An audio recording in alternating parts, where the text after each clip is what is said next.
We are here then to go over some problem gambling prevention information with you. Let me go ahead and go to our next slide. So I will give an opportunity to Kenny to introduce himself. And of course, I am Louise Taliaferro. I am the prevention manager for the Maryland Center of Excellence on Problem Gambling. And I'm joined by my coworker, Kenny. Go ahead, Kenny. You can introduce yourself. Hi, my name is Kenneth Crawford. I'm a certified peer support specialist. I represent the Eastern Shore of Maryland. Um, it's a whole bunch of counties that I have. I actually got one in Arundel County also, so I'm not going to list them all. But it's a pleasure being here. All right, so thank you so much, Kenny. So just so you know, this presentation it's really designed to be presenting content related to problem gambling with basic information, right? What is addiction? This is what we are going to go over tonight. What is gambling? Why gambling is addictive? Why gambling is important for us to discuss because of its effects in the brain. We are going to go over, Ken is going to share his personal story with you, and then we are going to discuss some of the signs and symptoms of problem gambling and provide information on how you can prevent addiction in general, including gambling addiction. And we are going to offer some resources for help, okay? So this information is really basic, and if parents and children or youth are attending, that will be the perfect content to present. All right. So addiction is when someone can't stop a behavior such as using drugs or gambling, even if that behavior is started to hurt them, right? And why that happens, why that becomes an addiction? Because there are brain changes when a person engage in this type of activity or in using different substances, making craving stronger and walking away much harder. And this is a definition from the National Institute on Drug Abuse. So, what is gambling? Is when a person is risking something of value. We usually say money, but not necessarily. Youth, when they engage in some of those activities, they might be betting with jewelry or watches or even tennis shoes, something of value, right? On the outcome of a contest. Here are some examples. It can be a sporting event or any game subject to chance. And in the agreement that something of value will be received with the event of a certain outcome. So if I were to say in simple words, is basically when you are betting with something of value in an uncertain outcome. So make sure you have this definition in your mind when we are discussing other things throughout this presentation. Okay? All right. So let's discuss gambling and the youth brain. So why it is important for us to prevent youth from engaging in gambling activities?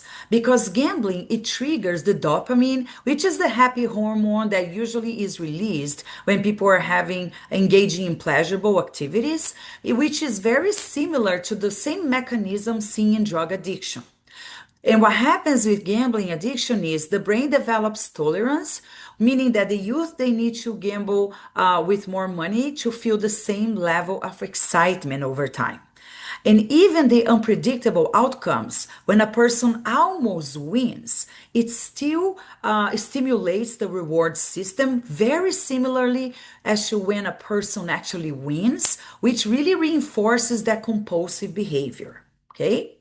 We are going to start talking about lottery, right? Lottery is actually very accessible. I don't know if you have noticed, but you can buy lottery tickets in gas stations, grocery stores. So it is a very accessible gambling activity. Sports betting, which I think you all discussed. And even though I'm not going to talk about the legal ages yet because we are going to do an activity, but many of the youth, they are not of legal age, but many of them are engaging because of accessibility, right? They can basically just download an app on their phones and start engaging in this type of activity. And then online gambling. So in Maryland, they are trying to legalize, for example, casino gambling on their phones. And the Maryland Center of Excellence on Problem Gambling went to the legislators this past legislative session and really, testified against, because we don't think we are ready for more expansion of gambling in Maryland. Fantasy sports. So, if you don't know what fantasy sports is basically when a person is coming up with a team based on stats. So they basically get the best players of each of the teams, and then if those players they actually perform the way they predicted, they will be then making money. And then casinos, which they are not of legal age. Cryptocurrency, that's something else that the youth might be engaging on, which it is, Bitcoin, that's the one that is the most common one. Dice games, even though it's not the most popular one, we still see some areas of Baltimore people engaging in dice games and betting, for money. And then card games, we have done this presentation in high schools, and some of them they share that they might be playing like poker with their friends and betting with money. Private games, so any type of daring games that the youth might have in which they are betting money if the outcome happens.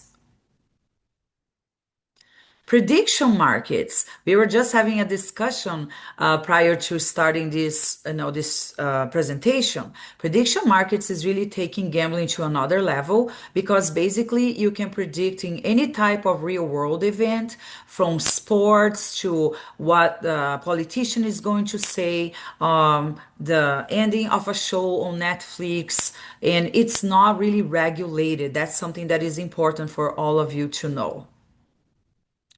And loot boxes. I would like to ask if by any chance does anyone here knows what a loot box is? No? All right, so Nothing loot in the chat. boxes. Okay, they are basically present in video games, and those are the surprise boxes that a person, a player, will be using either real money or virtual money that they might have bought to real money, and with a goal in trying to get some certain prize or certain feature for the game of a higher value than they actually paid. All right. So now that we discussed some of the activities, I have a question for you. Is this gambling? The claw machines that we are trying to get those stuffed animals? What do you think? It can Yes, be addictive. no. So there are differences, Marlon. I'm glad you mentioned that. There are some high risk gambling activities and low risk gambling activities, but we just want to bring the awareness that even though they can be a low risk, right? Rarely you're going to find a person that is addicted to a claw machine. It still meets the definition of gambling. Because Mhm. remember, they are betting something of value, right? With money, or they buy the coins, which they use the money for, in the event of an uncertain outcome, because it's never 100% that you're going to get a stuffed animal. Mhm. And in the chat, someone said, I can see how it could be. And another said, subtle gambling. Yeah, Mhm. thank you. All right. What about raffle tickets? Is that gambling?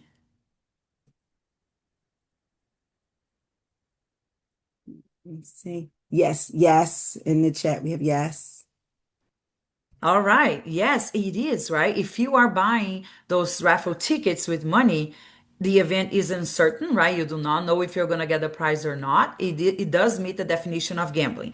Now, we are not here to say don't engage in those activities because we do understand that many sports teams, PTAs, and other community organizations, they might use raffle to raise money, but we just want to bring awareness that this is an activity that people engage on. And if you ask, do you gamble? They might say no.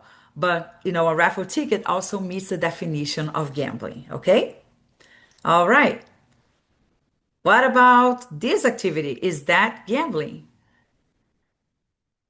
Thumbs up. I can see some of you if you think it is gambling.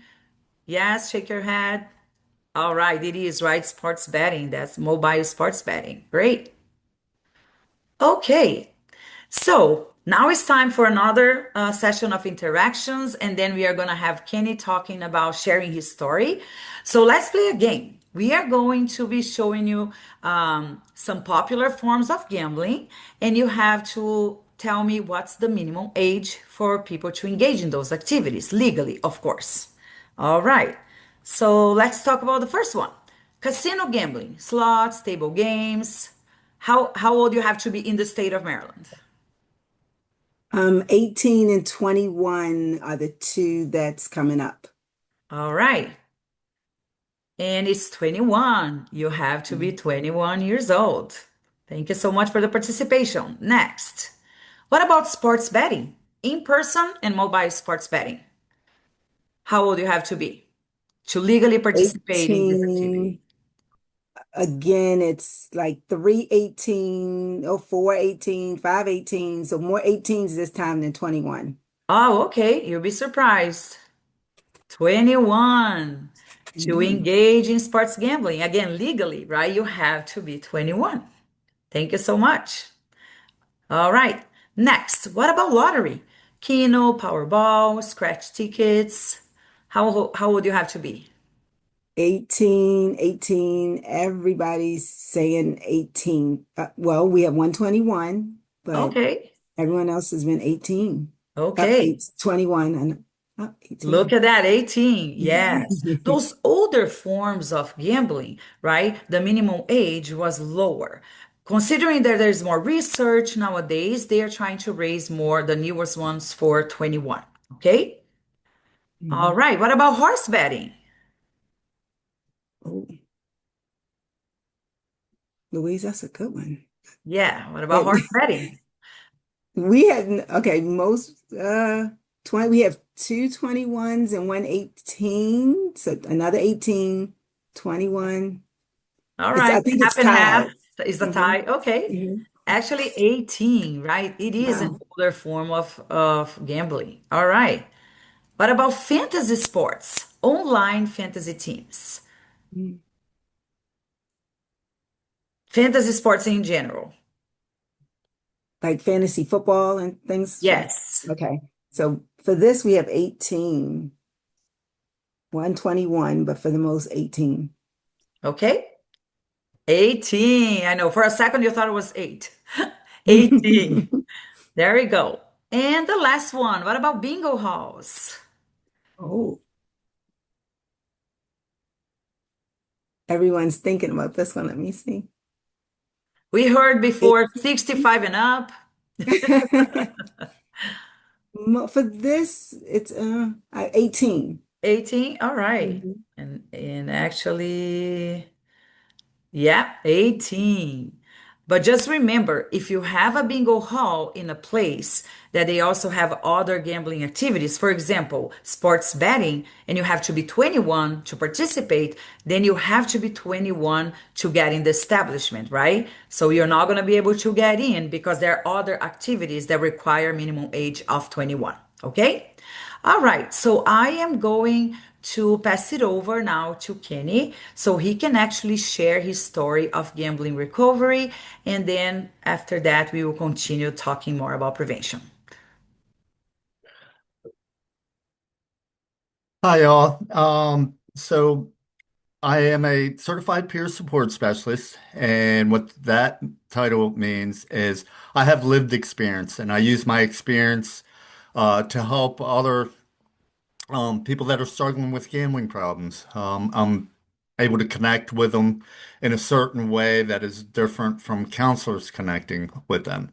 And so my job is to motivate them to get into recovery, to go to meetings and to not give up on the recovery and to encourage them to keep on doing recovery. So I wanted to share my experiences, my life, what it was like when I was actively gambling. So I back in my early life, I grew up with a mother that gambles, and to this day, she likes to gamble still, and she's 82 years old. But Me and my brother, we grew up with it. We experienced it at an early age. I remember her taking us to it was some underground casino, and she gave us money, and we were underage, and I ended up winning like $70, which was a lot of money for a kid in the late 70s, and so that feeling um, stuck with me throughout my life.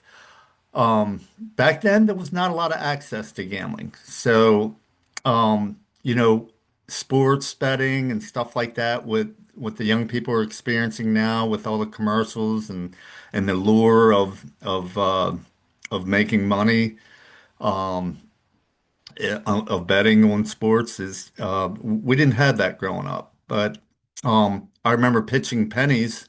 We used to do stuff like that back in elementary school, and during high school and college, I really excelled at sports. And back then, I was a blackout drinker also. I was what we call a weekend warrior.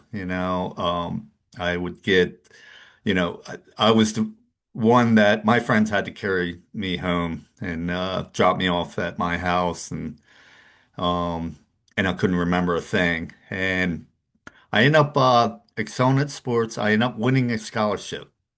Um, I played Division I lacrosse, and it was a crazy 80s, and I got involved in the alcohol and the cocaine. And I ended up quickly flunking out of school after about 2 years.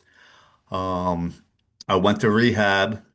Didn't do any of didn't work on my recovery. Um, After I got out of rehab, I did 28 days. I didn't do anything for my rehab. I, uh, I ended up getting my scholarship back, and I flunked out again. And so the next 10 years of my life, I was in and out of trouble, jail time, and all drinking and drug related. Uh, we would frequent the casinos, not too often back then. I loved gambling, but it was just the access wasn't there. It was a long drive. And so we didn't have that compared to what young people have today, which you can gamble right in, right at your house on your phone. Um, so that was, so going forward, um, I ended up getting in a lot of trouble. I ended up running away from the trouble. I moved down to Florida, picked up a trade, and trying to get my life back in order. Moved back up to face all my troubles. I ended up doing like a year and a half in jail. Got out, and this is when I found this was back in early 2004, where I thought my troubles were pretty squared away, and I was trying to start my own business and everything. And I found poker I loved video games. And on the Xbox, I found a poker game, and it was called the World Series of Poker. And it was so addicting. It wasn't even for real money, it was play money. But with every gambler, we had the reason why we gamble, we all had this dream of making it big and being rich and famous. And that was my dream.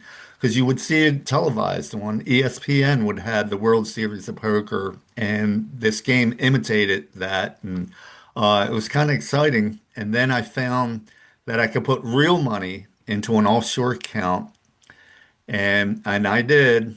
And the worst thing that could happen to somebody with a potential gambling problem was that I hit it big on a tournament, and I hit it for a couple thousand. It was like $7,000, $8,000, and that was I chased that dream of trying to make even more money than that for 6 years straight. I ended up quitting my job. I did play semi-professionally. Um, and this is when the casinos came into town. And and it was easy access. And I remember my first experience at a casino was like a playground. I mean, I loved video games, and if you ever been to a casino, the slot machines, it's they're incredible, really. Surround sound, all that stuff, and I really got poker was a very boring game, and I often found myself on the slot machines, and I couldn't control it. I would tell myself after walking out of casino, winning at the poker tables, and I would, tell myself I'm only going to put $20 on this machine on the way out. Well, I'd lose everything and plus more. And that that was a continuing cycle until I really went broke, and then I ended up hitting rock bottom.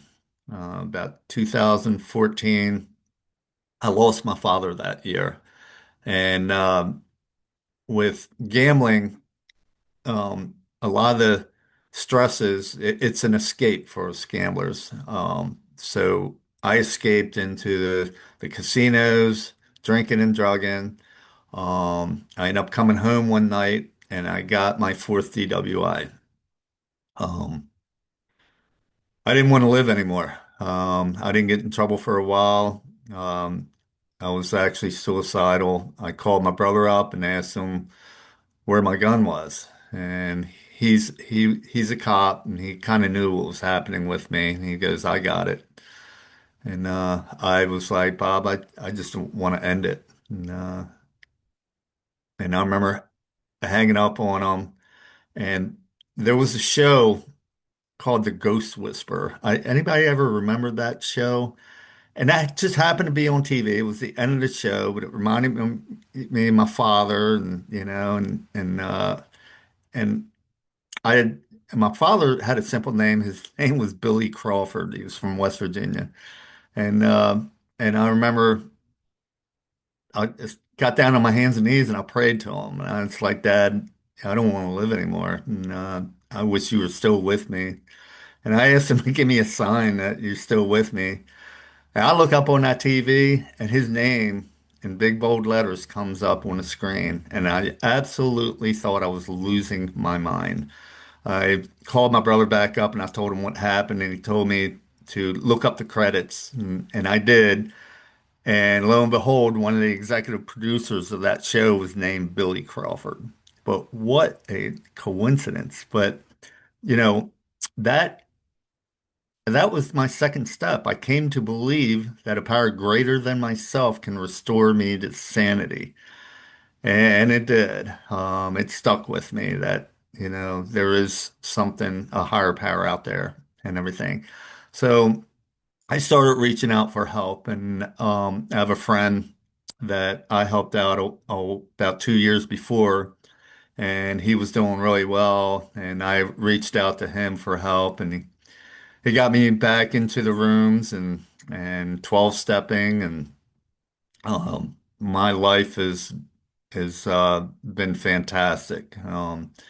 But I just wanted to really stress that with today's youth, um, if I grew up in today's time, that's just crazy of, the access they have to gambling. It boggles my mind, really. But I just wanted to share my story and what it's like now, and recovery is possible. And if your loved one is struggling with it, I would just encourage them to keep on reaching out for help, because there's help and hope out there, and it works. And thank you. Thanks for listening. Thank you, Kenny, so much for sharing your story, and you're getting a lot of thank yous in the chat as well. Thank you so much. It always humbles me, like every time I hear, his story or the other peers, that they used something so challenging now to help others and continue inspiring all of us, right? So thank you so much, Kenny.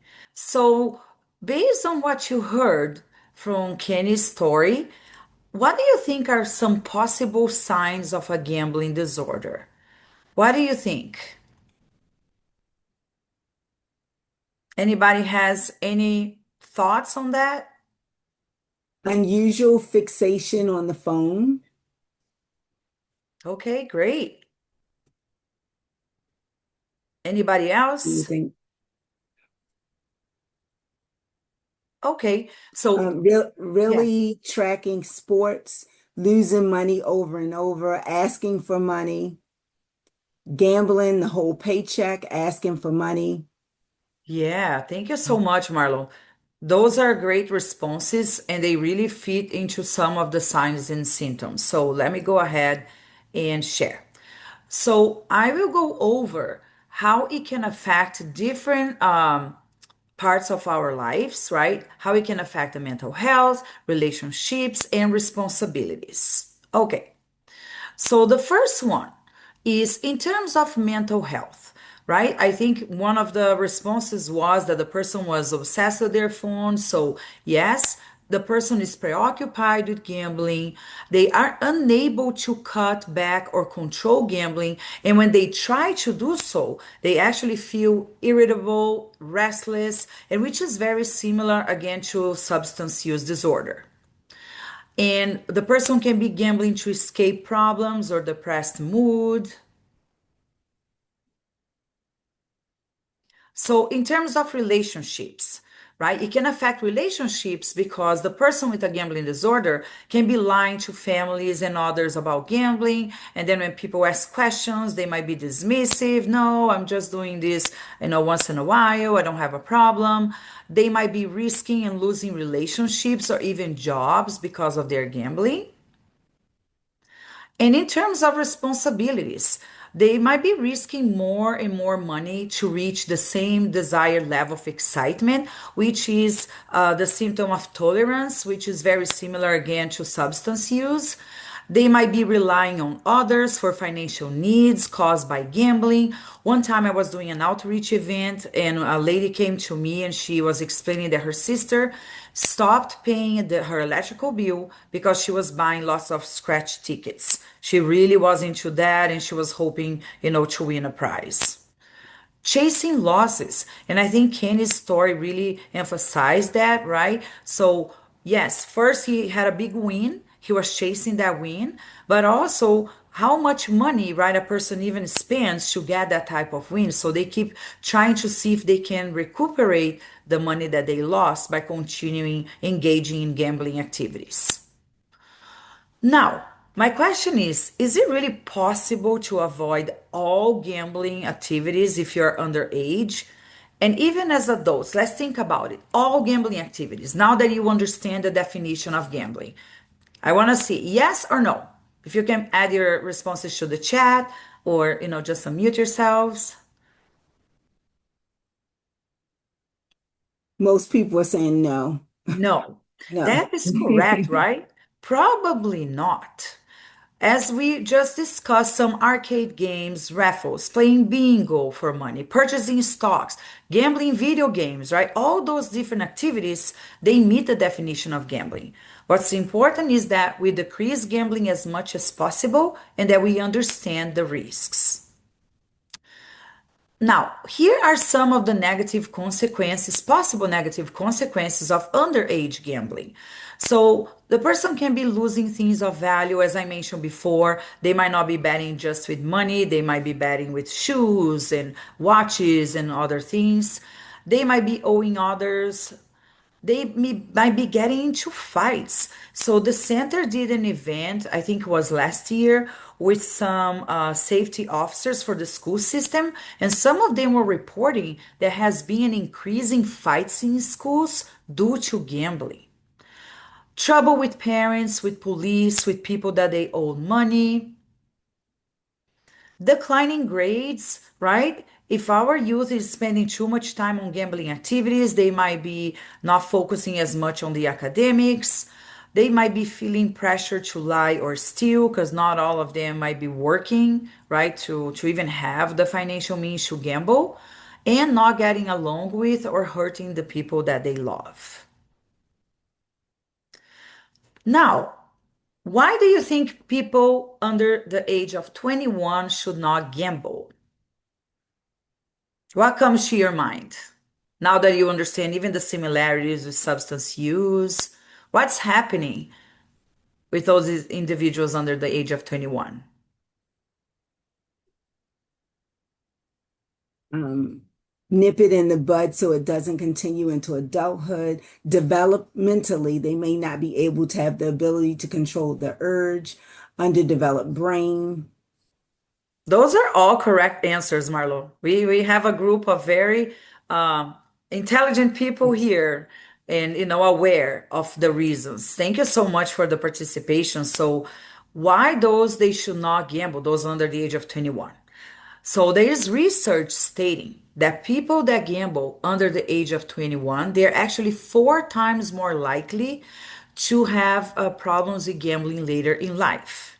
Also, gambling at younger age, they are even more likely to engage in other risky behaviors, right? I think it's that training of the brain that we discussed before.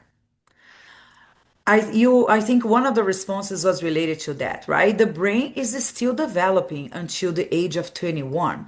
So those areas of impulse control, emotional control, the prefrontal cortex, and decision making is not really fully developed yet. But guess what? They are still trying to find those activities that they feel pleasure, right? That it stimulates the release of dopamine. So that's a very delicate time for brain development. And also, research states that some young adults that gamble, they're more likely to suffer for certain mental health conditions, such as like depression, anxiety, poor academic and job performance, and they actually have issues with their peers and family relationships as well. Okay, so let's just discuss and think. What are some ways that we as a society can help our youth to prevent addiction? What do you think are some of the ways? What are some of the strategies that we can use? And if you can add Edu- your responses to the chat, Marlo can read to all of us. Mhm. Education, staying active in routine, joining activities, educating them, overall awareness. Mhm. Very good. All those responses are correct. So, some of the ways that we can prevent addiction, not just gambling addiction, but substance use as well and other risky behaviors, is stimulate the youth to develop their best life now, right? So they can create those healthy habits that they can, start now and carry on throughout their lives.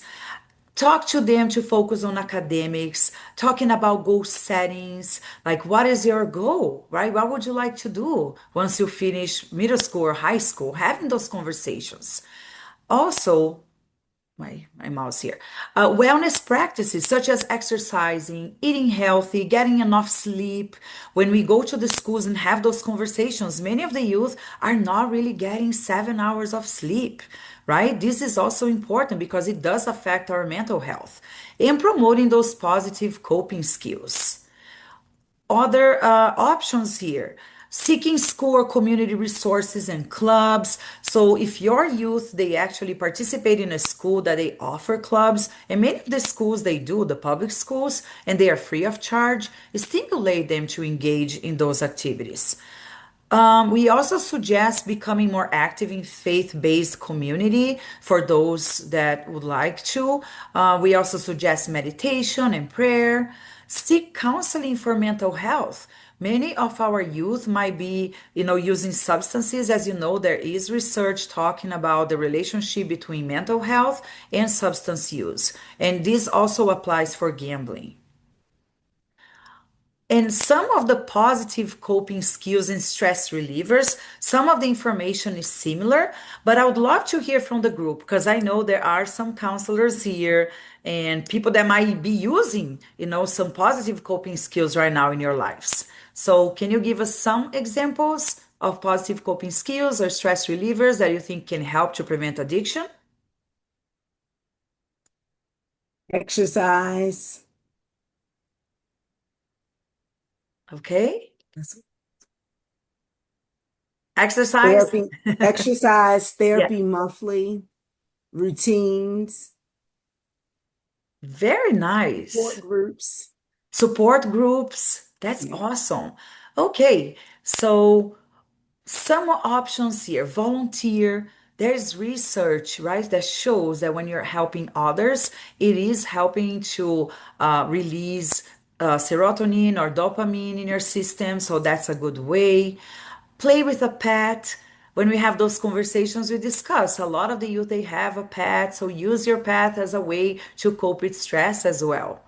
Talk to someone that you trust, which it can be, an adult that you trust, a friend, or even a mental health provider. Problem solve. We were talking about discussing this with one of the youth, and he was discussing how exciting it was, to solve a math problem like the week before the presentation. Stimulate the youth to do those things, and then practice deep breathing. Teach those simple techniques, right? There's the square breathing, the 4 seconds, breathing in, hold for 4 seconds, breathe out for four, and then you hold for another 4 seconds. That's a simple technique. Limit cell phone use. I think if you work with youth, or if you have a young person in your household, you know how difficult it is. But give them opportunities to engage in other types of activities. Take a walk or exercise, which was said here already. Listen to music, learn yoga, and we also, again, play sports for those that enjoy it. Hang out with friends. That's something that before we even show the slides when we talk to the youth, that's something very important for them. Also take time to relax, right? I think that's a good reminder, because sometimes we just go in autopilot, we just do our activities, and then you have to, with our youth, for example, they finish their homework, they finish their activities, they just want to get to their cell phones, but they don't really take that time to relax and re-energize and express your feelings. There are many healthy ways to express your feelings, right? There's art for those that enjoy it, dancing, even talking to friends. That's a good way to express your feelings. Find a healthy way to express those feelings. And even those feelings that, of anger and frustration, we all have those feelings at times, but just find a healthy way again to express them. All right, so we are gonna go over some of the resources. And I know it's not here on the slide, Kenny, but do you mind explaining to the group about the different peers that actually help into the different areas, so they know that there's more professionals like you at the center? Yeah, so we have a total of, let's see, one, two, three, four, five, six peers altogether. Um, I don't have the peer map with me. Um,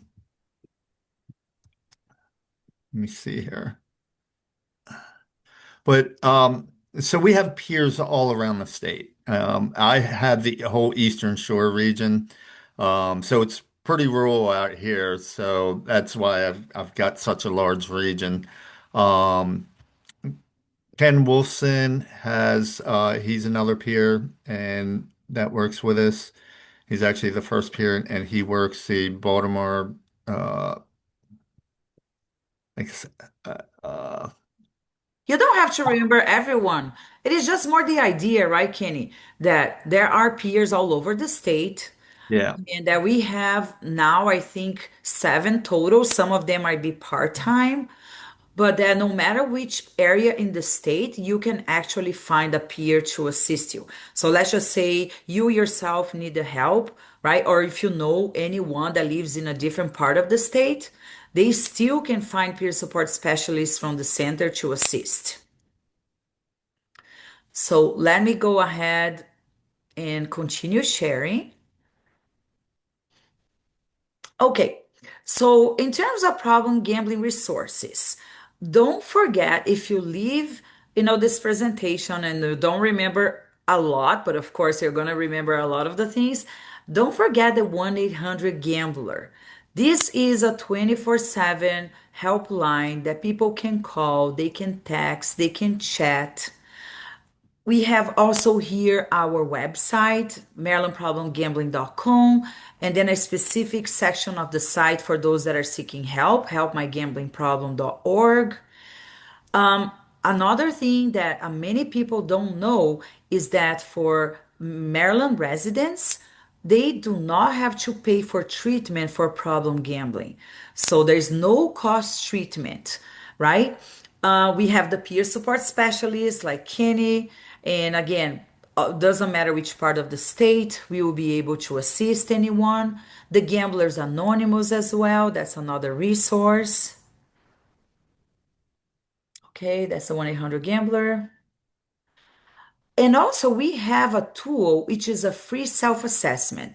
Let's just say you're having that conversation and the person would like to see, where they are at. So they can go to that web page, or we also have some cards which has like a QR code that people can scan, and then based on the results, they will have like a recommendation.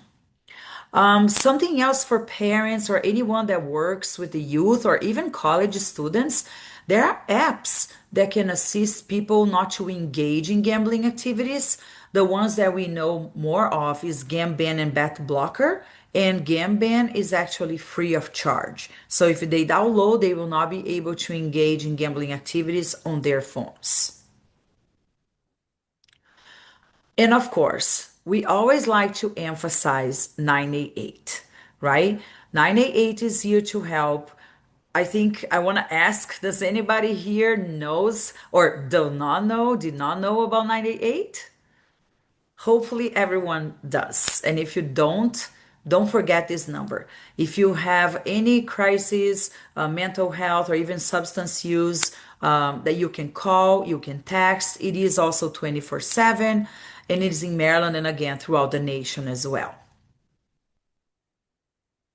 Louise, Yes. I think Bet Blockers, I'm pretty sure that's the free one, and Is the bad Gambit, blocker? yeah, Thank you so much, Kenny. Sometimes I no, get confused. no Thank you for problem. the correction. So it is bat blocker, not Yep. Gambam. Thank you. And then again, 988 is here to help.